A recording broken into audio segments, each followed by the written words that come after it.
Good evening, everyone. This is the Planning Board meeting for October 15th, 2025.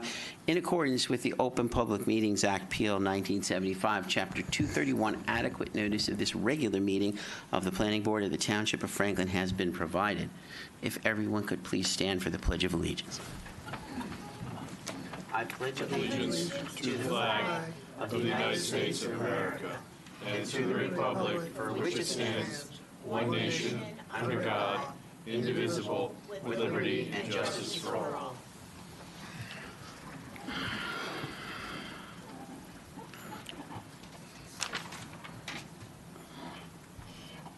Okay, ready for the roll call? All right, Councilman Barson? Here. Theodore Chase? Here. Bob LaCourte asked to be excused. Shaw Keller? Here. Jennifer Ragnow? Here. Mahir Rafiq and Charles Brown asked to be excused. Robert Thomas? Here. Mark Dancy? Here. And Chairman Orsini? Here.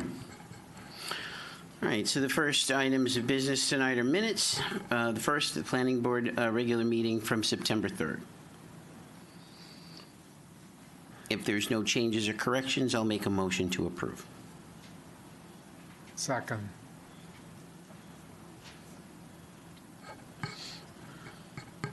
Okay, Theodore Chase? Yes. Shaw Keller? Yes. Bob Thomas? Yes. Mark Dancy? Yes. Chairman Orsini? Yes. And second set of minutes, regular meeting of the Planning Board from September 17th, 2025. And I should have said that on this one, Councilman Barson and Jennifer Ragnow cannot vote. I'll make a motion to approve. Second. Theodore Chase? Yes. Shaw Keller? Yes. Bob Thomas? Yes. Chairman Orsini? Yes.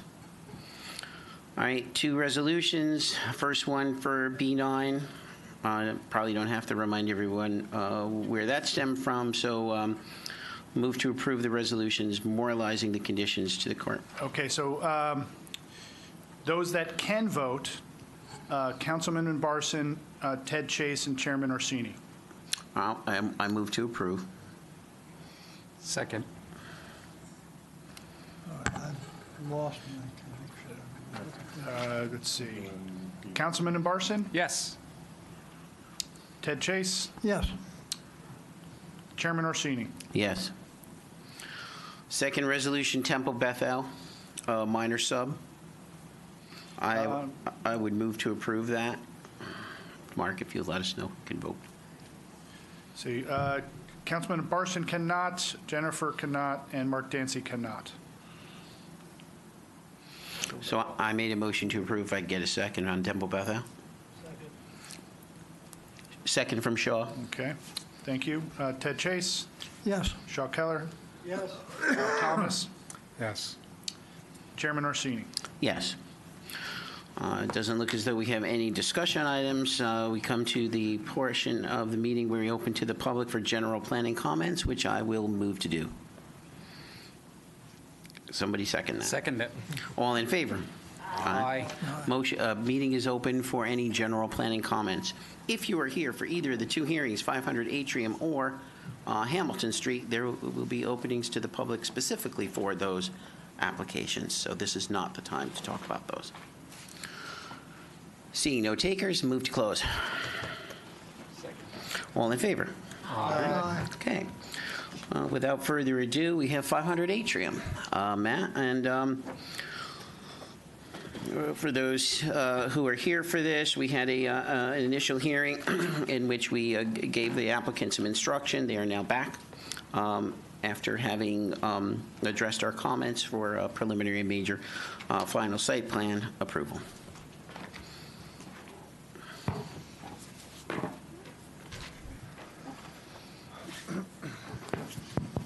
Good evening, members of the board. Matt Flynn from Savo Shock Law in Somerville, here tonight representing the applicant 500 Atrium LLC in connection with its application for preliminary and final major site plan approval with bulk variances to demolish an existing office building, construct two warehouse buildings, each about 69,000 square feet on the site designated as block 468.01, lot 21.07 in your tax records, and as the LLC name indicates, more commonly known as 500 Atrium Drive. We were last before the board on July 16th of this year, where you heard testimony from our engineer and our architect. We took feedback from the board and your professionals and are happy to report the following changes, which we'll outline in testimony. Number one, we've reduced the square footage of the buildings. Originally combined, they were about 161,000 square feet. Now we're at 139,000 square feet combined. Two, we've further reduced the impervious coverage. On-site now is about 78%. When we came to the board in July, that figure was at 75% for the proposal. Now we are at 69.85%, which is below the 70% that the board had recommended that we get to at the last hearing. And finally, we've reconfigured the drive aisles and added some landscaping such that we no longer need a variance for the parking lot and the front yard setback for the parking lot in the front yard. So we've eliminated a variance as part of this proposal. We've received the memos from your various board consultants and township personnel. We can report that we are able to comply with all of the recommendations in those memos. If there's something specific the board wants to get to, we certainly can go through those memos. With me tonight, I do have 4 witnesses, the same team from last time. Craig Stiers, our professional engineer, Brian D. Barbieri, our architect, Betsy Dolan, our traffic engineer, and then we have John Tykina, our professional planner. So really, unless there's anything the board wants to start discussing at this time, I'd like to have Mr. Stiers sworn in.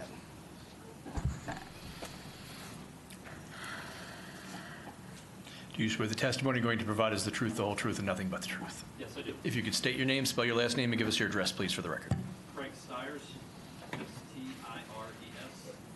We're gonna need a, yeah. Oh, sorry about that. Craig Stiers, S-T-I-R-E-S, business address 43 West High Street in Somerville. I mean, Craig, has your qualifications or expertise changed any since the last time you were sworn before this board? No. Yeah, then you're accepted. Thank you. Okay, Mr. Stiers, why don't you take the board through the changes to the site plan since we were last here? I'm trying to get this displayed.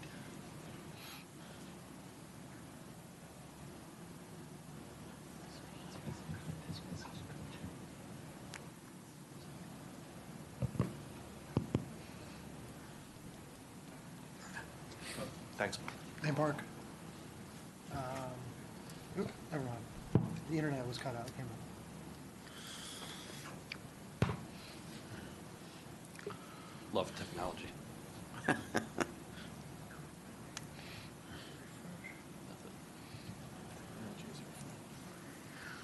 Is that TV on? Is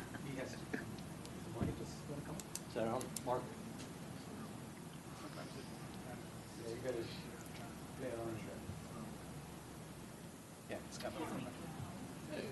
That's good. And it works, it's good. There we go. Hey, Hallelujah. hey, there we go.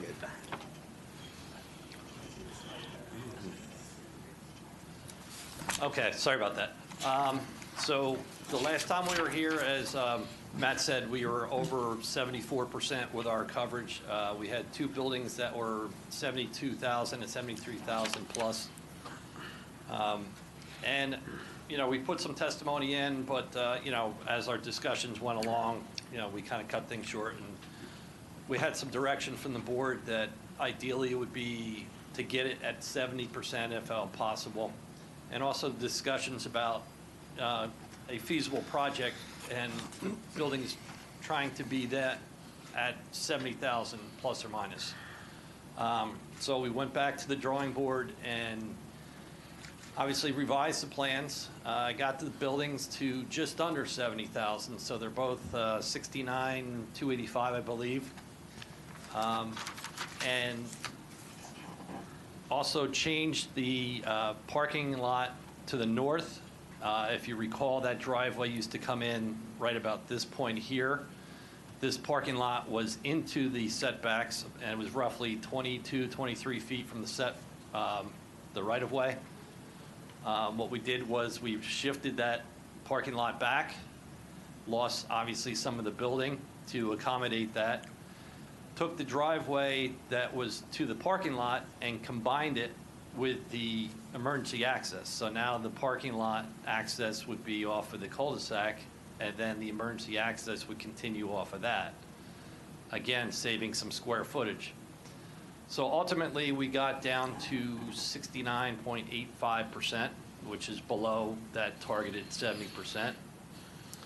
And then the other major thing was Mr. Thomas had concerns about the landscaping in the front yard, the rest of the board as well. And also saving some of the trees along Atrium Drive. So what we did was, as much as possible, started with saving a lot of the trees along Atrium Drive. And then, as you can see, supplemented the landscaping in the front of the building along Atrium and also along the Atrium Drive cul-de-sac. And also eliminating that driveway allowed us to fill in a little bit more. So there's actually an existing berm here with existing tree, it's a landscape berm already. This curb line here is essentially following the curb line that is out there today. So that this berm is essentially going to remain unchanged and supplemented. So again, ultimately, we have two buildings that are 69,252. The front yard setback for the parking lot on the cul-de-sac side is not required anymore. We have eliminated one of the driveways, so now we only have three, two off of Atrium, one off of the Atrium Drive cul-de-sac. 60 parking spots rather than 71. Again, the coverage is 69.85. Craig, the parking, it's 60, but with 2 EV credits, so we are compliant on the parking. Yes, 62, correct.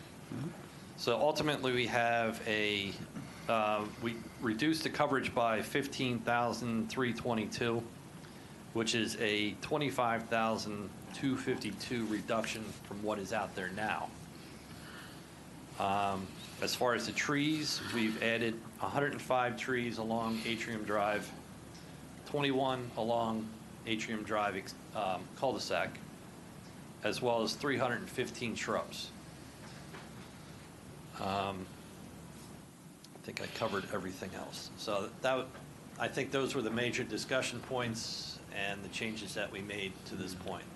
And are you in receipt of Mr. Mazzi's October 6, 2025 memorandum? Yes. And can you confirm for purposes of the record that we take no exception with any of the recommended, I'll call them planned cleanups that he's requested in that letter? Yes, yeah, they're pretty much all technical in nature, and again, we can work with Darren like we've done in the past to resolve any post-approval stuff. I have no further direct questions of Mr. Sires at this time. Thanks, Matt. Thanks, Craig. Does the board have any questions? Yeah, is it possible to get a look at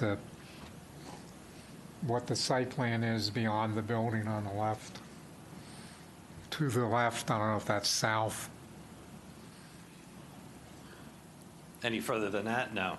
Right, the building then is across the street from what will be an affordable housing complex. That would be up in this area here, towards the top.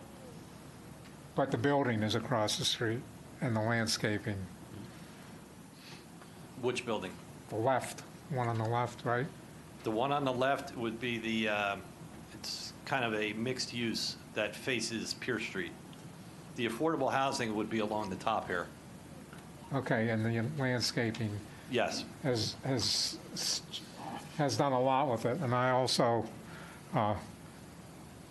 understand that addressing any conflicts with the affordable housing would have to probably would be done better when it comes for a site plan. At least it's, and especially since you're the permitted use and they're not, but I think that that's a big improvement. The goal was to add the landscaping requested along atrium to buffer that Right. future development. Right. Right. Correct. Ted? Well, I thank you for moving that parking lot in and thereby saving most of the trees fronting the cul-de-sac, although there's a couple more that are still shown as X's on the demolition plan, but that are not in the parking lot, so I wondered about them. And also up at the front, the truck entrance, you've got nice big areas there for plantings, but again, there are several X's, particularly the ones just to the south side of the entrance, which are, I assume, are existing trees that you're still planning to take down, and I wondered, why can't those be saved? Well, the ones that are in the upper right on the plan, which would be the northwest, the only ones I took down were where the utilities would go through. And it was tough to, because we're really using the existing and tying in, so the route is a little difficult. So Okay. there were a couple there. And then more so, I would say it's the grading and the removal of the existing building that really constituted some of the removal along Atrium Drive. Because you have the building and then you have, I don't know, it's almost like ventilation for the building that's right up to Atrium Drive. And the trees are interdispersed in there, so I wouldn't expect they would survive. I mean, some of those are larger. We could do what we can, but they're really close to that appendage, I guess you could say, of the building. Well, I tried to save everything I could on both roads. Well, okay, if you tried, but I just always view it that an existing tree is going to be much bigger than anything you'd be planting right now. Yep. Another point, no idling signs. I think you just have one shown up at the entrance. Right. And what we as the Environmental Commission generally ask for is in the area of the loading docks to have a sign about every fourth dock so that the truck drivers can't say they didn't see them. So you would have fixed them right on the building? Yeah, yeah. Okay. So if you've got 10 docks, you put them on 1, 4, 7, and 10. Okay. I mean, on the building, they don't have to be a separate stand or anything. And then there should be ones at the entrance to the car parking areas, although it's not likely that idling will be a problem there. It's just, trucks, you really got to tell. So, And Dr. Chase, the applicant agreed to basically comply with the staff reports, so that's spelled out in the Environmental Commission report, and Yeah. I refer to that comment as well. yeah, So, actually, I looked at the Environmental Commission report and I didn't, somehow we missed making the no idling sign there. I thought I read it. I think it might have been in the first one. They don't have it full. Yeah, Yeah. they had mentioned it in one of their reports, so, Yeah, and the applicant agreed to comply with all the staff yeah, reports. okay, well, Mark, it's paragraph 4 of your report on page 4. Okay. You do call it out, so we'll work with you to make sure that's complied with. Okay, thank you. and I just say that putting the landscaping on the plan is very, very busy. I can't tell too much of what is where, but on the other hand, I don't really care which spruce species you're using at a particular point. So it's a combination of mostly evergreen and an occasional, Are you saying there's too You much should- landscaping? what? Are you saying there's too much landscaping? No. Anyway, I've never heard Ted say that. I'm not asking for any change there. It's good. It's harder to read what you. And I thank you for having a complete list responding to all comments, because when we're reviewing a plan in this third go-around, and you, particularly if you don't have the first go-around plans in front of you, it's hard to know sometimes what's been changed, and here you've really told us, and I just wish that all applicants would do that. We remind them over and over again. They do. Yeah. You know, you're fortunate both hearings tonight fulfill that, and it's part of the reason why they're here, because if they didn't, they might not be. Jen, you know anything? Just a quick clarifying question from the last time we met. The stairs at the bottom, are they going away?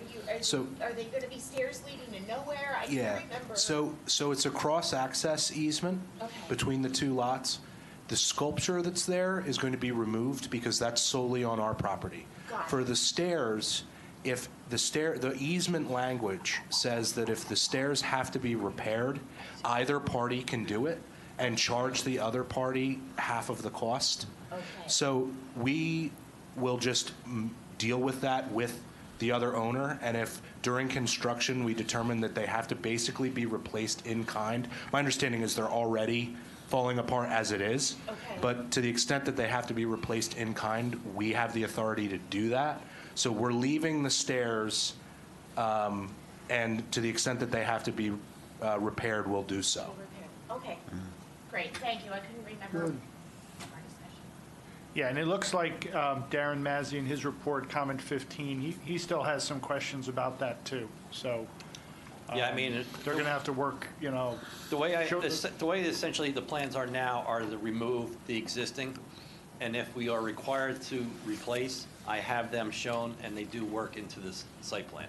Okay. So it's kind of an either or to make it work, but Okay. like Matt said, we'll work it out with the neighbors. Yeah, and you'll have to work it out as well to the satisfaction of our engineer. So Yeah. it's Understood. done properly, whichever direction.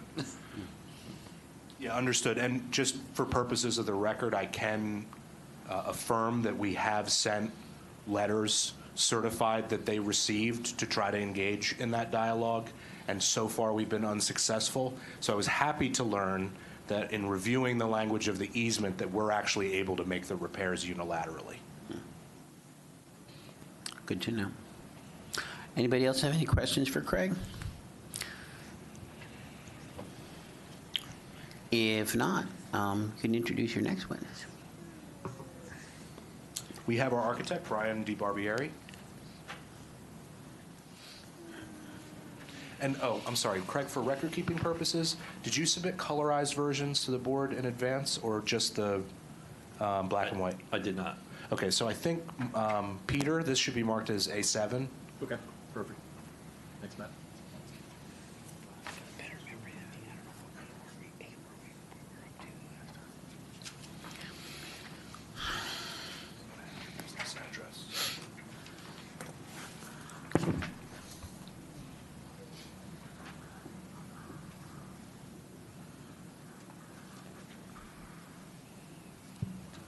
May have to.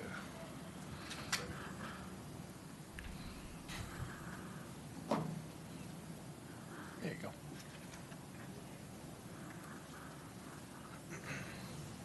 We have him sworn. We can. Can you raise your right hand for me? Yes, Do you swear the testimony you're going to provide is the truth, the whole truth, and nothing but the truth? I do. If you could state your name, spell your last name, and give us your address, please, for the record. My name is Brian DeBarbery, D-E-B-A-R-B-I-E-R-I.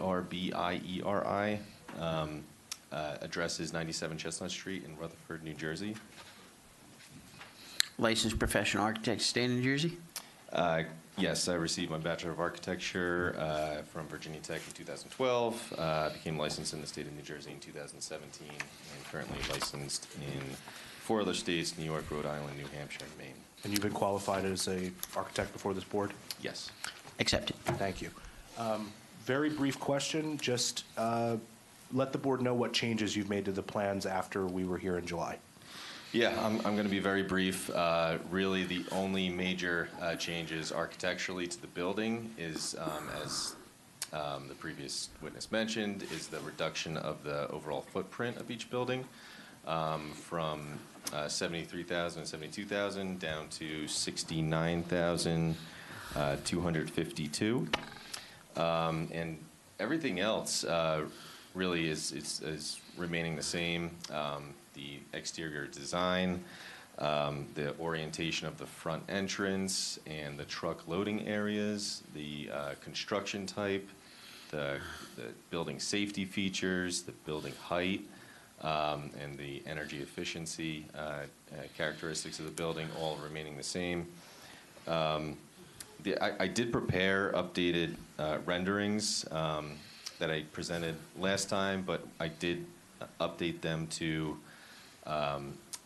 show the added trees and landscaping along the front, which I can bring up. So this is the south building from a view of the entrance area. I did fade out the landscaping a little bit just to be able to show the building facade, but you'll see the added landscaping and trees. So the architectural plan that we had, was the copy submitted to the board colorized? I believe it was. Okay. Yes, yeah. 'Cause So this would be rendering 8.8. is A8. 8.8. Perfect, thank you, appreciate it.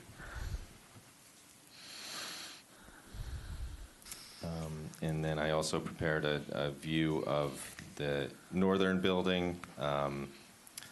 As you can see, again, the trees have been added along the front. And that'll be A9. So I would assume that this view is also where the existing trees are as well, correct? Along Atrium Drive, or am I in the wrong direction? I don't do north-south. This is like Atrium Drive side, the other side. Yeah, so the I believe the cul-de-sac is on the left of this rendering.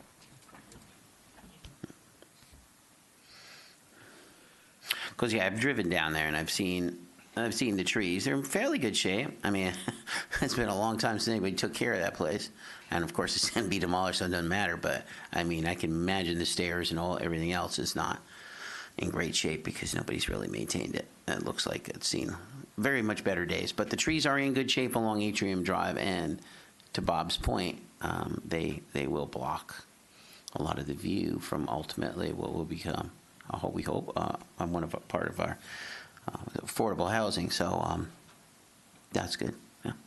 So I would assume, and I should have asked this of Craig, he's still sworn in, but I bet you could answer it, or Matt, you could probably answer it.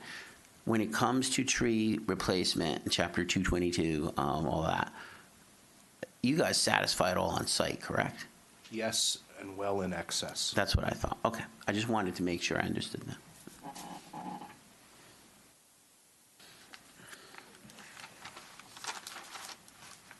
I have no further questions of Brian. Does the board have any questions to the architect? Seeing none? Thank you, Brian. And, Traffic. Thank you. yeah.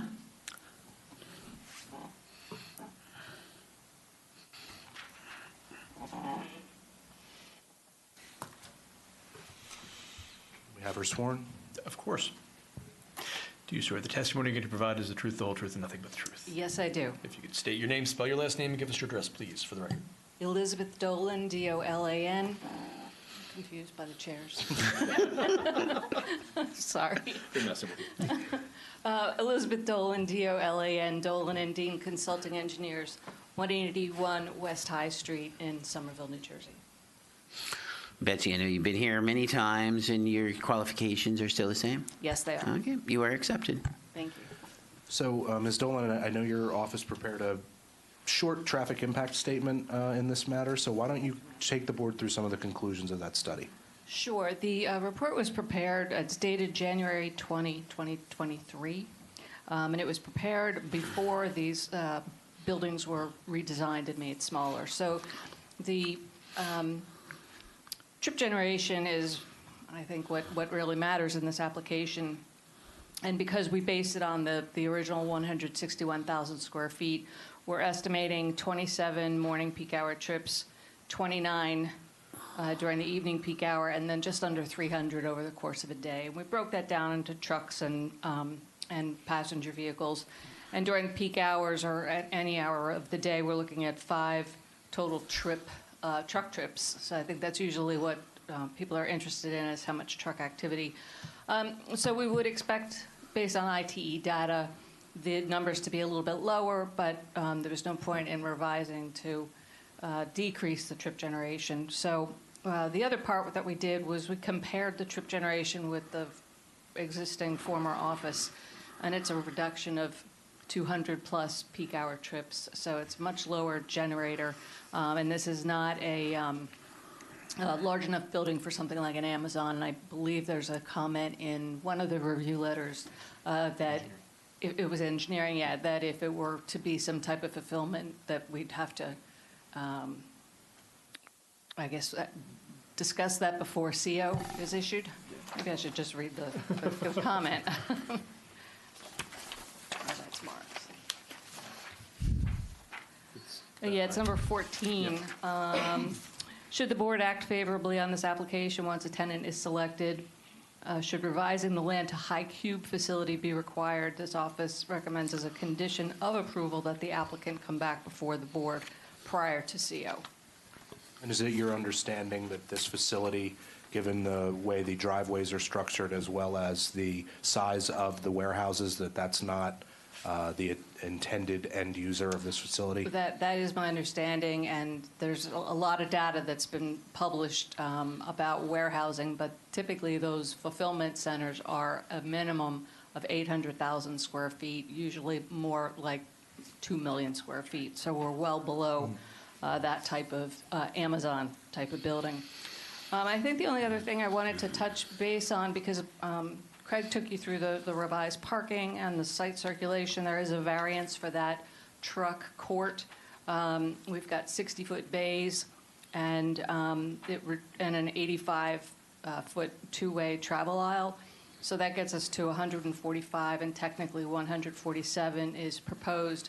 But the plans do show tractor-trailer turning paths. So that's been evaluated, and I think we've used that dimension in other applications, and it's been accepted. So the 2-foot difference based on the turning templates can be granted. And in other words, it can be, the trucks can safely maneuver according to the templates that we provided as part of this application? That is correct, and he ran a lot of templates, Okay. so I think we've proven that case. And do you want to just briefly hit on the one other variance that we need, which is the 3 driveways instead of 2? I'm assuming that that's also just for safer circulation of the site? Yeah, I'm not sure the origin of that, but certainly based on the templates that we've just talked about and the fact that the plan's been reduced, the building areas have been reduced, and there's been an increase in the landscaping and some of the other requests that were made back in July. But certainly the plan is designed to promote safe and efficient flow, and I don't think that, plus we've got the emergency driveway, so again, I think that can be granted. I have no further direct questions of this witness. I have a question. So let's talk about, so this is a reuse of a site existing that was developed as existing office buildings, correct? So in your professional opinion, Betsy, how does the traffic compare to the warehouse use in terms of intensity and impact versus the proposed use? This is a substantial reduction in trip generation. When you look at the ITE numbers for the building area for our general office, that would generate more than 200 additional peak hour trips above what this proposed warehouse would be generating. So it's a much lower volume use. Thank you. Thank you. Any questions, other questions for the board other than from me? If not, Planner? Planner. Thank you, Betsy.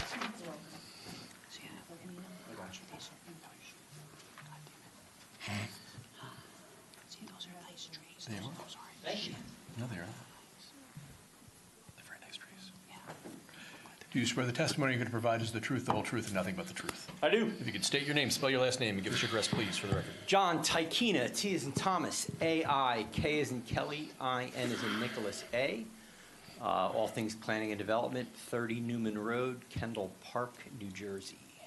I'm a licensed planner in the state of New Jersey, have been since 1992. Always good to know. Thank When you. I finished my studies at Rutgers University, and I do this, testify before planning and zoning boards.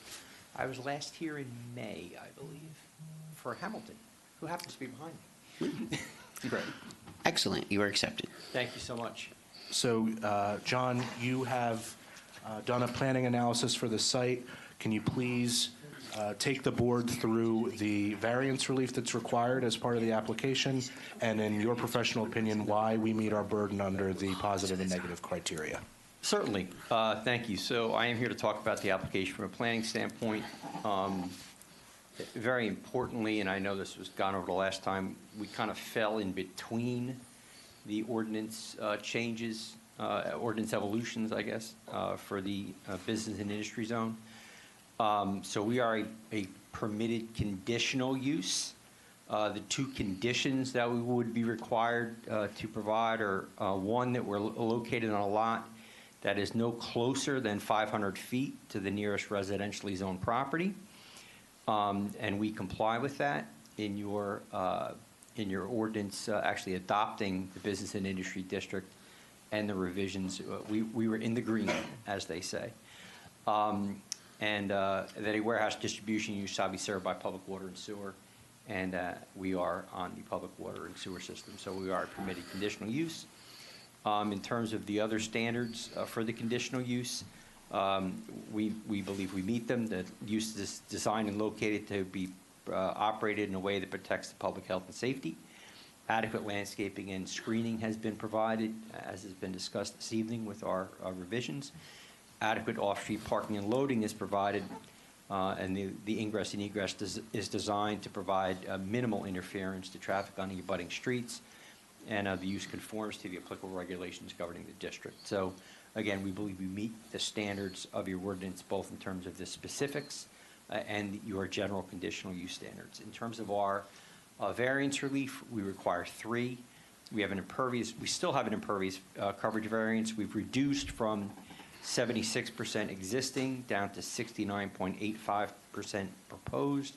60% is the maximum, but I believe that this reduction is substantial. It is a C1 variance, a little bit of a hardship to start to continue to pull up pavement from an existing developed site.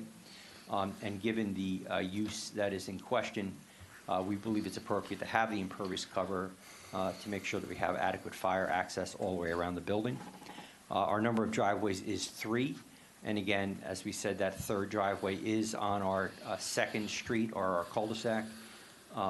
And it does provide for additional emergency access. So we believe it's a better plan having that access. And then finally, our loading zone width, as Ms. Dolan did talk about, and I appreciate that.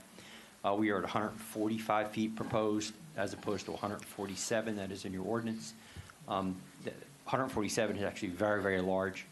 120 is often adequate as a minimum for these types of uses. So in that Mr. Stiers was able to show all the turning movements, we believe that this movement is safe and efficient and represents a better plan. Again, if we're concerned about impervious coverage, having that reduced loading zone is a good push-me-pull-me to make sure that we provide a better plan. That is the second standard in a C2 variance, that it is a plan that represents a better planning alternative than would be a compliant plan. The first is that we relate to a specific piece of property. Obviously, we're talking about 500 Atrium Drive. No other parcel. Any relief that you do grant carries no precedence to any other parcel. Everybody has to make their own case, and we do that here. The balancing test is under Pullen v. South Plainfield. Again, the overall plan represents a better plan than it would be without the relief. And again, we think that providing for adequate circulation around a warehouse building is the most appropriate thing. We advanced some purposes of zoning, specifically to provide for sufficient space and an appropriate location for a variety of uses according to their respective environmental requirements. The applicant proposes a use that's conditionally permitted in the zone, and we believe that the warehouse is appropriately located far enough from adjacent residential areas. Purpose I, to promote a desirable visual environment through creative development techniques and good civic design and arrangement. We've done a nice job of making sure that our parking is out of our front yard setbacks. We have a building pulled up.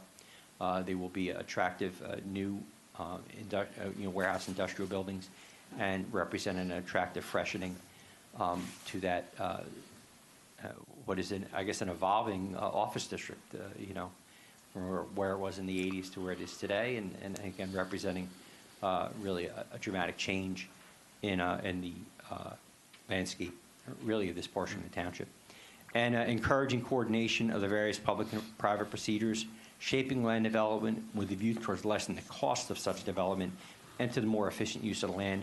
But again, redeveloping an existing developed site that is, gone through its evolution as an office into a modern warehouse facility is closer in, is a more efficient use of this land than it would be out on a greenfield parcel out in the hinterlands, if you will, of the township. As Obi-Wan would say, these are not the warehouses that you're concerned about. This is exactly where you do want those types of things. In terms of your negative criteria, again, the most important thing: no substantial detriment to public good. We're not going to have any detriment to our surroundings. We have our loading internalized. We have our parking well screened. We have a substantial reduction in traffic. Ms. Dolan said it's 200 more, but it's 200 compared to 27. So again, it is an 80% reduction in traffic on the site. It's really a dramatic reduction, which is going to help our surrounding roadways. This provides small uses that are really modest warehouses that will promote commercial development, enhancing economic development in the township. And these are the types of modest warehouse uses that tend to have good jobs that are associated with them. The building proposed are compliant in terms of height and bulk standards. There'll be adequate light available to the neighboring properties. And then no variance to be granted and impair the intent and purpose of the zone plan in your zoning ordinance. Again, the goal of your ordinance is to encourage commercial industrial development in areas with access to major highways in established areas, to locate major employment and traffic uses in areas where they have least impact on residential neighborhoods, and still maintain size of industrial districts to ensure adequate space for light industry, which is this is much closer to that, and warehousing. The proposal specifically implements those ordinance goals that were in your original business and industry district and in your modified business and industry district, where we are permitted conditional use. In terms of your master plan goals, we are implementing your goals of your master plan reexamination from September of 2020 that created the business and industry zone. We are kind of adjacent to the goals of your 2025 master plan reexamination, where you modified the business and industry district to go away from strict warehousing and more into a light industrial, light industry. We would qualify under the light industry sizing of your new ordinance. Again, it would come specific for the use there. But again, we're kind of before that. But again, I don't believe we're impairing the intent and purpose of that, mainly because of where we're located. We are in the right spot. We're in the green, if you will, for your districts to be far enough from residential that we don't believe there'll be a negative impact. So for those reasons, I believe you have the ability to make the requisite findings. I'm available for your questions. Easy one first, John. For your two variances that are C2, do you believe that the benefits substantially outweigh? Yes, they do. I think it's a much better plan to have, we've reduced impervious coverage, but we still provide for adequate circulation around the buildings. And to do that, the third driveway is a good thing to make sure we have good emergency access from both sides. So from a purely sort of intellectual standpoint, I rarely hear a C1 invoked, especially in this kind of circumstance. So just interested why you chose that, because, I mean, the board could have stuck and said, well, guys, we're working from a blank slate. 60% is what's permitted in the zone. 60% is what we're going to hold you to. We didn't do that. We said, well, let's compromise, and which you did. Maybe my argument would have been, a C2 would have been more, because, I mean, there may be an argument that a commercially viable enterprise could not be done, reducing the building size any further. Rather, you chose to cite pulling up pavement, which to me is not more difficult than, maybe me taking a loader and driving it very poorly across the parking lot and ripping it up, which doesn't seem all that hard. So I was just wondering, from an intellectual standpoint, why you chose a C1 argument over a C2 for that. The C1 argument relates to, is a specific condition of this site, and we can't ignore, and we shouldn't ignore, the fact that the existing site is at 78% impervious coverage, and that impervious coverage is a resource. It's a resource to be utilized, and to be utilized efficiently when you look at the overall elements of the land use law. So I think it's appropriate there to invoke C1 and say, yes, we have a specific condition on this site in terms of impervious coverage. It's appropriate to utilize that resource in the most effective way, and we believe we've done that. And recognize, and again, in the balance, and so you could do both. Yeah. We have the balancing with the board, where the board said, okay, 78 is too much, 75 is too much, 60 is probably too extreme of a change, and we struck the balance in the middle. So again, John, I think how it's about this? appropriate. Because I certainly agree with your professional opinion, but the board doesn't care if I agree. Why don't you also, because you outlined some other purposes of zoning that are advanced by this application: efficient use of land, sufficient space for a variety of uses. With this type of flex warehouse user, would you also think that perhaps exceeding that 60% impervious coverage in an industrial zone perhaps fits the positive criteria for the C2 variance as well? Oh, it certainly does. Again, we have a benefit, an overall benefit there, in that our impervious coverage is providing for adequate circulation that is specifically related to this use. So we have our loading requirements, where again, we have trucks that need to safely, efficiently move around the site. We have parking requirements for our employees, and we have emergency access requirements for our emergency services. So you add all those things up, and again, the elements of this use kind of add up in terms of the impervious needs, and we think that's why it's an appropriate balance to provide for a little bit more on whole, and it represents a better planning alternative to have that additional circulation space on these types of use. Short and sweet, impervious coverage, you think it's C1 or C2, and for the other two, it's C2? Yes. No further questions? Yeah, okay. No, I did it purely, I asked the question purely from an intellectual standpoint, because really, I mean, the way we were taught, right, when we go to the board planning courses, right, is, oh, you got a triangular shaped lot, you're putting a square house on it, you can't meet the setbacks, you can't meet, there's going to be variances, and that you're constrained by the lot shape or by a stream buffer or something that, advances the MLUL. Yeah, I've seen it. We really don't have that in this case, which is why sort of from an intellectual standpoint, I see your argument now that you've explained it. I see the C2 argument. I just wanted the board to fully understand kind of where that was, just from a Sure. Peter can disagree, but I think you're right. Usually C1 is reserved to physical characteristics of the site, but I have seen C1 criteria used when, let's say, a building is obsolescent or a site's function is obsolescent, and a planner will say, well, we actually do have a hardship here because of the sheer amount of changes that we have to make to the property in order to make it economically viable. Okay, that makes sense. All right, thanks. Any questions to the board for John, for the planner?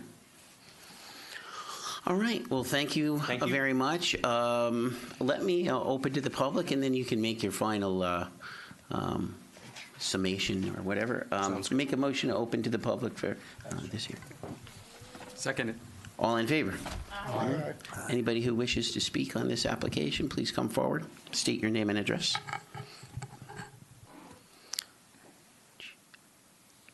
Going once, twice, thrice. No takers. Move to close then.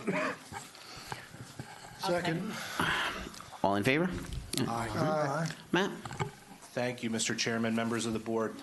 We are looking tonight for our preliminary and final major site plan approval for this project. As you've heard, there is some very minor variance relief, 3 driveways instead of 2, a 2-foot deficiency in the loading area, and then the impervious coverage, which again is as testified by our planner, is being improved by virtue of this application, knocking almost 10% off of what's there now.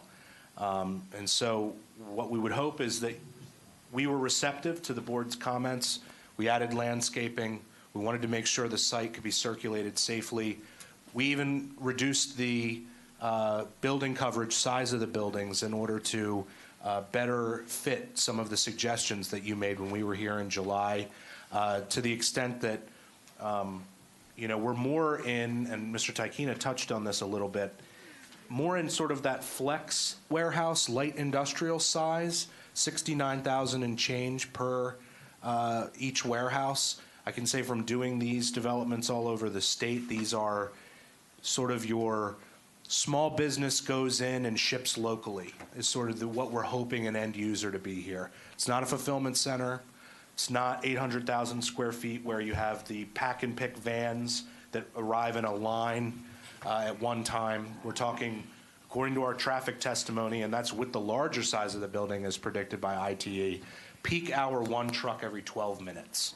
So what we would hope is that you see that although warehousing is no longer permitted, we did get in when it was a permitted conditional use, that you see that this is the kind of development that makes sense for this location in the township. So we would be looking for an approval, and thank you for your time this evening. Thanks, Matt. Thanks, Matt.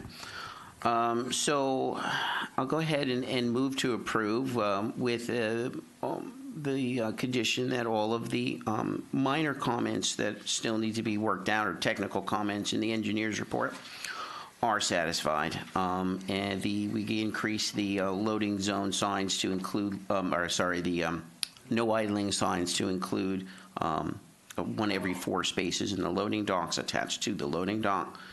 I don't think there's anything else we need to do about trees. Anything else I'm missing in particular? I think there was a secondary no idling sign that was requested at the entrance to the other parking Yeah, area. Mr. Chairman, I think if it's, I think the No, I'm not condition trying- should be satisfying Too great. all outstanding staff reports. I think that's basically. Yeah, I'm just trying to call out the things we specifically talked about, and the only thing that really stands out is the idling signs. Everything else was minor and was engineering detail. So, well, with those conditions, I would move to approve. Okay, we need a second. Second. Councilman Embarson, Yes. Theodore Chase, Yes. Shaw Keller, Yes. Jennifer Ragnow, Yes. Robert Thomas. Yes, I just want to say, I do appreciate the cooperation that we got from you in making some pretty substantial changes, and I agree with you. This is a project that does make sense where it's being put. Thank you. Mark Dancy, Yes. and Chairman Orsini. You know, when you first came here, and I guess it was July, we had staff reports that were verging on 2 years old. So, but we had a good discussion that night, and I'm very pleased with what the applicant has done to address all of the comments in the staff reports. And I also feel that this complies with the master plan for all the reasons stated by your planner and by ours in terms of the right place for this type of development. So with that, I'm a yes. Great. Thank you for your time. Okay, we will turn it over to Mr. Linus and Hamilton Street Management. So while you're getting set up for all that, I'll do a little soft shoe here. So not unlike the application we just heard, this is one we had sent back for a little tweaking and a little fine tuning. not so much for the same reasons, but more for just specifics of the site plan that we wanted to see actually written down on in black and white, or as be it in color, to assure that the board was getting what the applicant was promising, and we didn't feel we had the information that night to do it. So some similarities, some differences. So we granted preliminary approval, and now the applicant is coming before us for final site plan approval. And with that, I think I've done enough intro. Thank you very much, Mr. Chairman, members of the planning board, members of the public. My name is Francis P. Linus. My office is here in Franklin Township. Frank, can you use that? Yeah. Yeah. Have been for- And my offices are There in you go. Franklin Township and have been here for a number of years. Okay, the chairman is exactly correct. This is an application for final site plan approval for the project located at 681, 685 Hamilton Street. It's known as Block 281, lots 1 to 9. It's a .52 acre site located on the northern side of Hamilton Street between Bayer Avenue and North Dover Drive. Site has frontage on all 3 streets. It's located in the township's Hamilton Street Business District zone, and it currently contains a 1-story commercial building. I believe it's a barber shop, a detached garage, and a paved parking area. Surrounding properties consist of commercial uses and paved parking areas. Surrounding properties consist of also commercial uses and mixed-use buildings with commercial uses on the first floor, apartments above and along Hamilton Street with residences located to the rear, the northern portion of the site. This board favored this application with preliminary approval on February 18, 2025, and adopted a resolution memorializing that approval on April 16, 2025. Since that time, the applicant has been working with the board staff and the board professionals in revising its engineering plans and revising its architectural plans in accordance with the directions that were given to us by the board and some of the comments by the board. And the plans you're going to be reviewing tonight for approval, hopefully, are dated June 9th, 2025. Those are the revised engineering plans, and the architectural plans were revised through April 19th, 2025. As I've indicated before, these plans were reviewed by the board professionals, and we have certain reports that we can discuss tonight and will be discussed by our witness, Mr. Khan. The review report is a memorandum by Mark Healy, your Director of Planning, dated August 21st, 2025. Darren Mazai of the Township Engineers Office, dated August 27, 2025. In addition, we have a small review by John House, the Director of Fire Prevention, in a memo dated August 25th, 2025, and a revised report from the Franklin Township Sewerage Authority dated September 3rd, 2025. Not to steal his thunder, but I can tell the board we can and will comply with all the items in every report. Now, the final plans did pick up a variance, and that was at the request of the board. The board wanted to see perhaps how towers would look on the building, so we installed some towers. Unfortunately, that caused a very de minimis increase in the lot coverage, the building coverage, from 50%, which is the maximum allowed in the zone, to 50.52%, which is we believe, a de minimis increase. The variance for lot coverage has been reviewed, and basically Mr. Healy has indicated in his report that he can support a C2 variance for those towers, the introduction of those towers. Now, I have 3 people here who are available for testimony. I intend to produce one witness, and that's Mr. Adnan Khan, who testified originally. He's the site engineer, civil engineer from AWZ Engineering, Inc. He's the applicant civil engineer. I also have available from the architect's office, in case the board or the public has any questions, Mr. Kareem Bajda. And also available is Akash Dairy. He's a principal and managing member of Hamilton Street Management, LLC. So he's available for questioning. So without further ado, Mr. Chairman, I have Mr. Khan, and hopefully you'll swear him in. I will. If you could raise your right hand for me. Do you swear the testimony you're going to provide is the truth, the whole truth, and nothing but the truth? I do. If you could state your name, spell your last name, and give us your address, please, for the record. Adnan Khan, Khan, AWZ Engineering, 150 River Road, Montville, New Jersey. Mr. Khan, you previously appeared and qualified as an expert in the area of professional engineering before this board. Is that correct? Correct. And since you last appeared and so qualified, have your credentials been detrimentally affected at all? No, And your license is still in good standing? they are, yes. How's that? Accepted. Thank you. All right, Mr. Khan, would you go over with the board some of the changes that were made with respect to the final application that's before the board?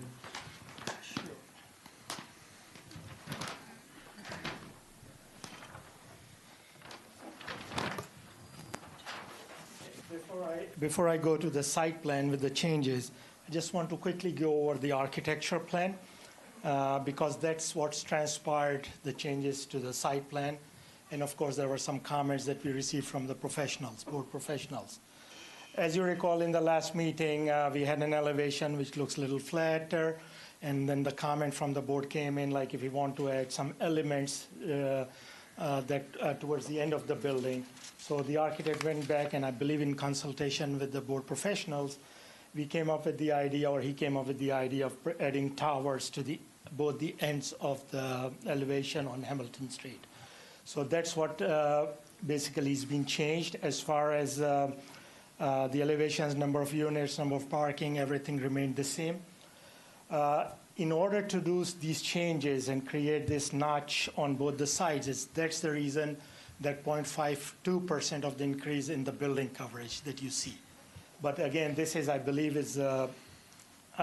justified in the sense because now the building looks much better than what was originally proposed.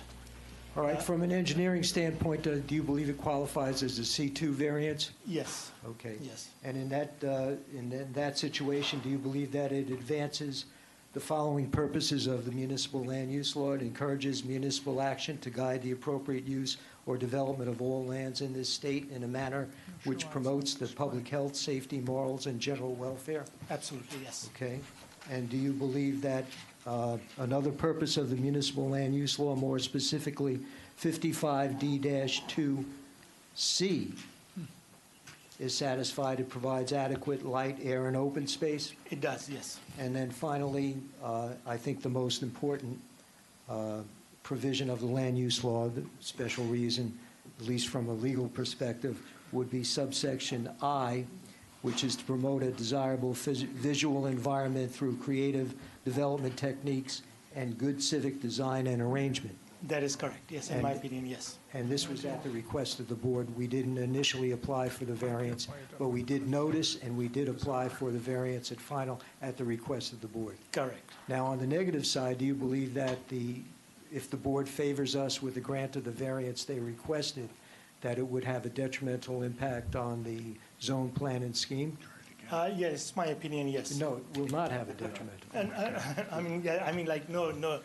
no detrimental effect. Actually, it enhances, it promotes what the board requested, and it enhances the overall look of the building. Okay. All right. And basically, that's your testimony. Do you believe that it benefits the community, this enhanced view of the towers? I think it is, because I believe one of the comment originally was that this building mimics the building next door. Now it's a significant change from the building next door. So I think it enhances the looks. All right. Do you think the overall benefits substantially outweigh any possible detriment? Yes.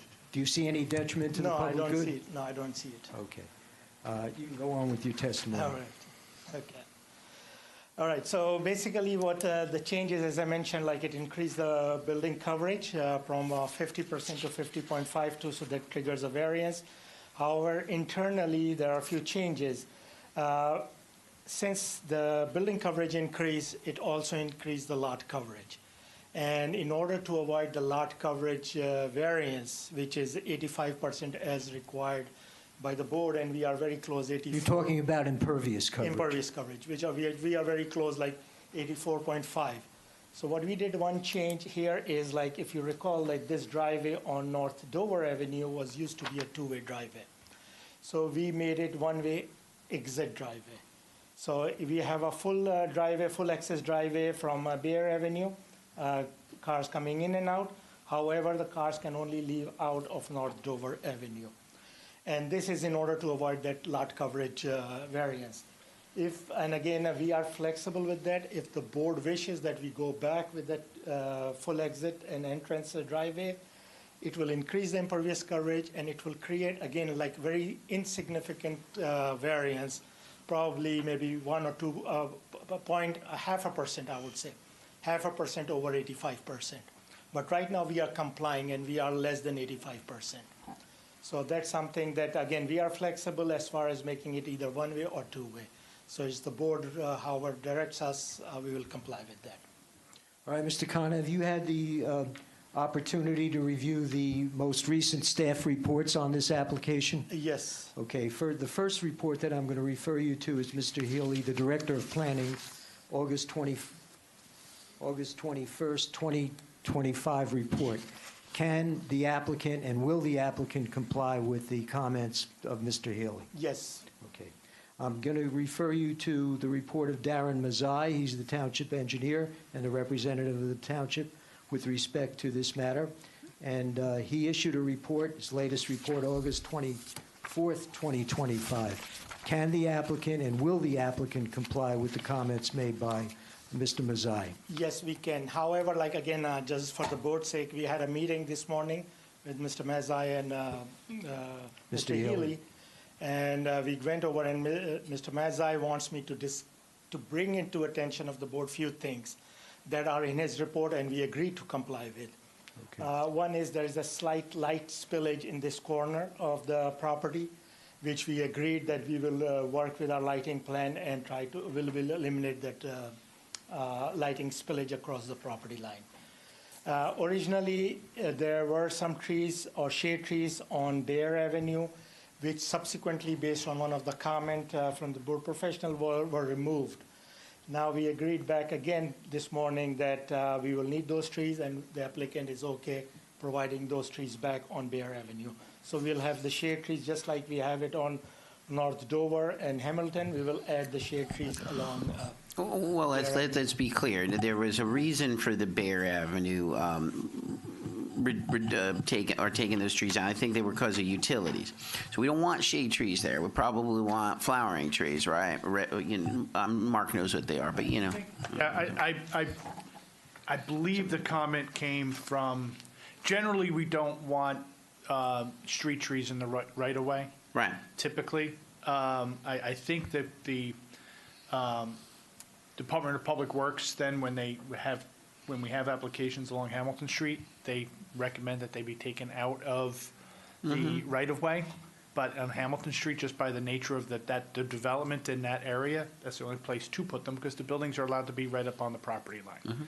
So what I would recommend, Chairman, is that the trees be added back in, and that they coordinate with staff as to what types of trees. I don't know if it's utilities, if that's the exact. I thought it was overhead from what I was reading, but yeah, I mean, whatever the case may be, there's plenty of literature out there on which. Yeah, we actually have a planting plan for Hamilton Street for those exact situations. So if there are overhead utilities, then they'll have to choose the trees that are selected for that purpose. So for that not to be outdone by Ted, but my personal favorite is Syringa reticulata. It's tree lilac. We really like those. There you see them. There's a few out here in front that the Shade Tree Commission planted, and there's a couple up on the post office. We'll definitely look into it. Okay, did you have the opportunity, Mr. Khan, to review Mr. House's, he's the Director of Fire Prevention, his report of August 25th, 2025, and can and will the applicant agree to comply with all his comments? Yeah, those comments will be addressed once we go to the design phase. Okay, and finally, the other staff report, more recent staff report, is the report of the Township Sewerage Authority, and it's dated September 3rd, 2025. Can we and will we comply with those comments? Yes. Okay. Now, you were asked by a board member at the last hearing to make a presentation to the county regarding tightening up the radius. You want to explain that issue and what you've done since then? Sure. I think the radius in question is from Hamilton Avenue, making a right, Hamilton Street, making a right turn on Bear Avenue. Right now, if you look at the curb radius, it's pretty wide, and I think the concern raised by one of the board members is like the cars at a high speed make that turn, which is not safe for the pedestrians crossing the street. So what we did is, like, based on the recommendation by the board, we prepared a small sketch, a rough sketch. We submitted that to the county. I believe that was early September. That was submitted by an email to the county, and we showed, like, from the way the site currently is, which is this radius, and how we can tighten up the radius and come up with a better solution. So we submitted that request to the county. We got an email about a week later saying that this is under review, and they will get back to us. All right, and basically, it's within the jurisdiction of Somerset County, is that not correct? That is correct. And that's yes. why we're approaching the county. That is correct. And again, we try to follow up, and they're still saying that it's still under review. So as soon as we get some response, if it's a positive response, we already have a sketch. As far as the engineering-wise, we can implement that based on the response. Again, if they come back with this says, no, they don't want us to do anything, then we have to leave it. So basically, the county is going to be the determinant of what? That is correct. They have jurisdiction over the issue. But does the county understand that this is the, what the board was asking for? Yes, in our email Okay. that we sent it to them, we specifically said based on our hearing, and this is a request made by the town. Okay. All right, I have no further questions. So Frank, I had suggested in our call today that you went through the staff reports, but there are a number of, and you've addressed some of them, but there were specific conditions of the board's preliminary approval, many of which came from the board and not directly from staff. And I suggested that you go through and let the board know kind of where you stand on each of those conditions of preliminary. Is this in your report, Mark? Yeah, these are the Roman numeral. Oh, the Roman numerals. One through. Always the details. Yeah. Okay, All right. Because, again, these are the reasons why the board basically only granted preliminary, Right. having you come back. So let's parse these a little bit, because there's some, I think, that may be more than others. So number I, you say it's satisfied. The detail of the wall needs to be added to the plans, material, blah, blah, blah. And we don't need to hear more about that. Just comply. Number 2, satisfied. 3, satisfied. Let's keep going here. Trees should be added to this buffer. Proposed arborvitae. Where's that? I don't know. Partially satisfied. Oh, so add trees. I hate arborvitae, and do something else. I don't know if there's deer in that area, but you're gonna have some pruning going on. But at any rate, refer to the board engineer to the trees in the rear. What did the board engineer say about that, Mark? On number we discussed that in our meeting today, and I believe that's in Darren's report. He had some questions about the feasibility of saving some of the trees that they had indicated as being preserved. They agreed to basically look into that and work that out with the engineer. If they can't be preserved, then they would have to, in our meeting, and I believe I'm summarizing our meeting correctly today, if they can't save them, then they would add more trees back in, proposed trees, to compensate. And if they didn't have room for those, they would have to make a contribution in kind per chapter 222. Okay, no dens, right? We talked about that. EV space, satisfied. Okay, let's see what's not satisfied. 8. Turning radius. Oh, you just addressed that. So I would just ask that, and this is simple. I don't know why I wasn't. Rather than Mark asking, does the county understand? Can you just forward a copy or copy Mark on the emails that you send to the county so we know what you asked? It's so simple. We don't need to go back and forth and wonder about that because you've written it. Just copy us, please. Revision of the lighting. Partially satisfied. Applicant needs to investigate further changes. Reduce light trespass on the adjoining residential property. Where are we on that, Mark? Yep, they agreed. He just agreed in testimony that they're going to look into that. Okay. How about X10? Refuse and recycling plan. I mean, that's stuff that's, I mean, We agreed to shouldn't be provide a yeah. written refuse and recyclable plan to them. Architectural plans or color palette, you just described those. EV charging stations, dispersing, I think you agreed to that? Yeah, we agreed that we will definitely look into it. Once we have the construction drawings and the initial meetings with the utility companies, The applicant is okay as far as dispersing, but usually utility companies dictates what and where we can do things. So we agree to that we will coordinate with the utility Okay. companies. Solar ready, yes? I think so. You said that was? The building will be ready for Okay. solar, but there is no date yet set aside for the installation. Just has to be able to bear the weight. Let's see, the other one, satisfied, we talked about. I think you gave testimony, planning testimony even on that. That's the impervious, blah, blah, blah. Let's see, soldier course, I don't even know what that means, but looking at the picture, Will comply. it's, looks like the way the block looks or whatever along, let's see, street trees on Buyer, we already talked about that. Building height, assume you'll measure it correctly. Right. 222, we talked about that already. If you can replace the trees, you know how that goes. Frank is very familiar with that. And intersecting street side yard setback, blah, what does any of this mean? It would appear building setback would comply, but not satisfied. You're gonna have to explain that one to me. I think it's the second to last bullet of whatever, yes, there you go. The second to last bullet. Footnote 13 of Schedule 2, along intersecting streets, the side yard setback shall be 20 feet where abutting an existing one or two family home. The comment is that thus where adjacent to Lot 36, the required building setback is 20 feet. The site plan drawing and the zoning table should be revised to reflect this required setback. Mike, this is So about you- as technical as it gets. I mean, the variance, if there was a variance, had been granted previously. It's just making sure that the plans reflect the zoning requirements. So you will work that out, okay, Yes. great. Let's see, development subject to affordable housing fees, yep, we know that. Let's see, number 17, applicant prepares an applicant site plan approval, what? No, you don't. Yep, they're here now. Yeah, there you go, okay, all right, that's what I thought. I don't want to see it again, no offense, but, and payment in fund parking deficiency, 8 spaces, need to be paid, you agree to pay it, right? Okay. And you're good with Darren's report, right? I don't think any of the other staff reports had anything significant in them. That's correct. But if you did, you'll comply with them, correct? Absolutely, we can and will comply with all the comments of every staff report that I've referred to. Fantastic. Board have any questions?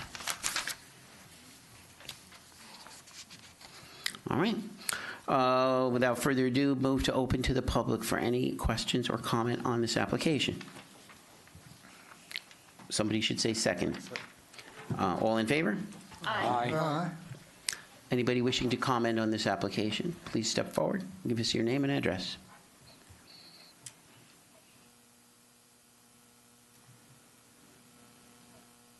Seeing no one, we move to close the public session.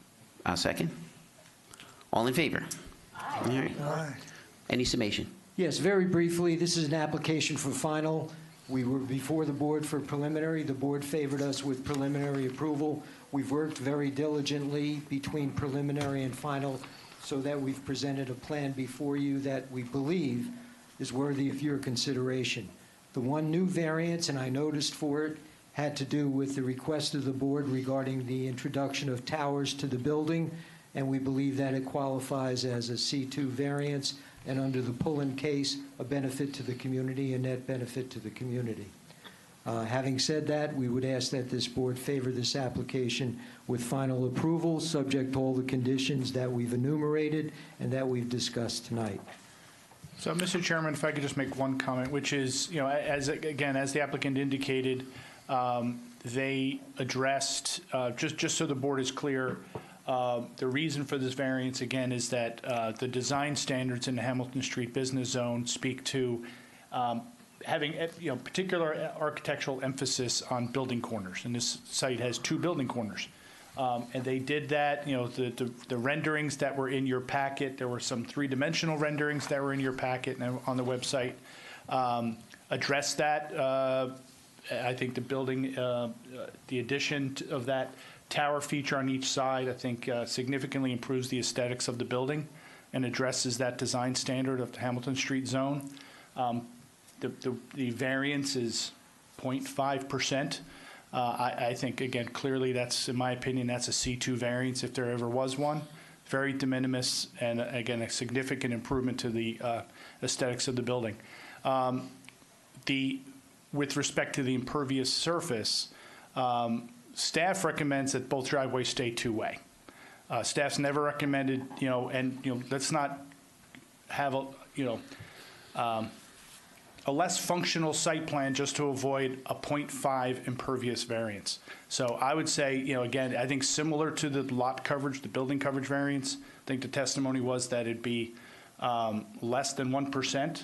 So if the board was inclined to approve a variance, again, the notice went out for any and all variances. This came out during the testimony.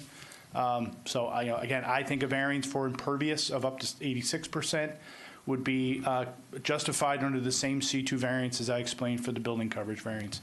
Basically results from the change to the addition of these two towers. Yes, and there is a catch-all provision in the notice. Oh, no, that's fine. I mean, thank you for going there, Mark. I realized, you were talking about the towers that necessitated the impervious, that we kind of left your question about the driveways hanging. So thank you for going there. So both driveways should be full movement, and we have asked you for certain things that creates a de minimis variance because we believe it is a benefit and that the benefits outweigh the detriments under C2. Will comply. All right. Okay, excellent. So with that, I will make a motion to approve with the variance for impervious coverage of 50.52%, where 50% is the maximum, and compliance with all staff reports and revisions to staff reports herein, and any outside agency compliance as well. So it's the lot coverage variance, that's the 50% de minimis? It's building coverage, I think that's the 50 Building point. coverage? Yes. And then the Also lot coverage is impervious. 86%. Two variants, okay, so let me amend, so that's very good. So 86% for lot coverage instead of 85%, which is the maximum required. Again, a de minimis variance, same justification of C2. Okay, there you go, that's my motion. Second. Councilman Barson? Yes. Theodore Chase? Yes. Shaw Keller? Yes. Jennifer Rangno? Yes. Robert Thomas? Yes. Mark Dancy? Yes. Chairman Orsini? Yes. Okay, thank you very much. Have a good evening. Thank you, you too. Our next meeting is next week, which is the 22nd. I make a motion to adjourn. And no, we're going to second that. All in favor? All right, have a good evening.